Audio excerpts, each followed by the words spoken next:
নমস্কাৰ বন্ধু বান্ধৱীসকল, আপোনালোকৰ বাবে বহুতে ভাল খবৰ। অসমৰ শিক্ষা বিভাগৰ ফালৰ পৰা পুনৰ আপোনালোকৰ নতুন চাকৰি মুকলি কৰা হৈছে। আপোনালোকৰ গ্ৰেড 3 পদ আৰু এই পদসমূহৰ বাবে অসমৰ সকলো ল'ৰা ছোৱালীয়ে আবেদন কৰিব পাৰিব।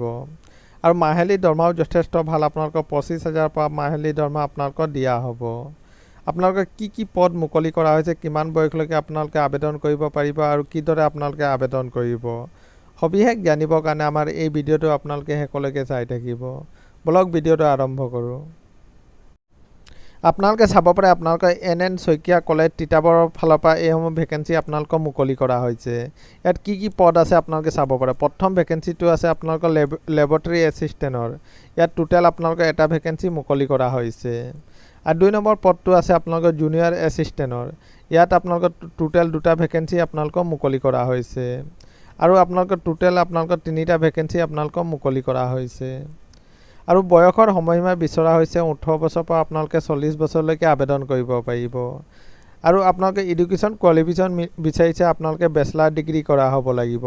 লগতে আপোনালোকৰ কম্পিউটাৰ চাৰ্টিফিকেট থাকিলেই আপোনালোকে আবেদন কৰিব পাৰিব। আৰু আপোনালোকৰ লগতে বিচাৰিছে আপোনালোকৰ PRC বিচৰা হৈছে, আপোনাৰ পাৰ্মানেণ্ট ৰেচিডেণ্ট চাৰ্টিফিকেট আপোনালোকৰ বিচৰা হৈছে।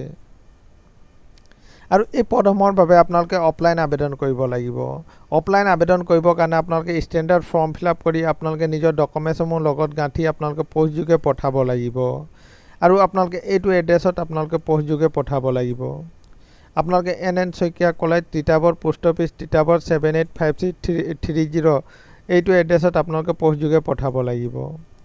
আৰু আপোনালোকৰ এপ্লিকেশ্যন ফিজ ৰখা হৈছে আপোনালোকে চাব পাৰে। আপোনালোকে 500 টকা এপ্লিকেশ্যন ফিজ আপোনালোকে দিব লাগিব। আৰু আপোনালোকে আবেদনৰ সময়সীমা দিয়া হৈছে আপোনালোকৰ 15 দিন। আপোনালোকৰ এডভান্সমেণ্ট মুকলি কৰাৰ পাছত আপোনালোকৰ 15 দিন আপোনালোকৰ সময় দিয়া হৈছে আবেদন কৰিবৰ কাৰণে। আৰু এডভান্সমেণ্ট মুকলি কৰা হৈছে আপোনালোকৰ 12 জুন তাৰিখে আপোনালোকৰ এডভান্সমেণ্টখন মুকলি কৰা হৈছে। এইটোৱে আছিলে বন্ধু বান্ধৱীসকল এটা সৰু সুৰা ইনফৰমেশ্যন। সদায় এইদৰে জব নটিফিকেশ্যন পাই থাকিবৰ কাৰণে চেনেলটো ছাবস্ক্ৰাইব কৰিব। ধন্যবাদ।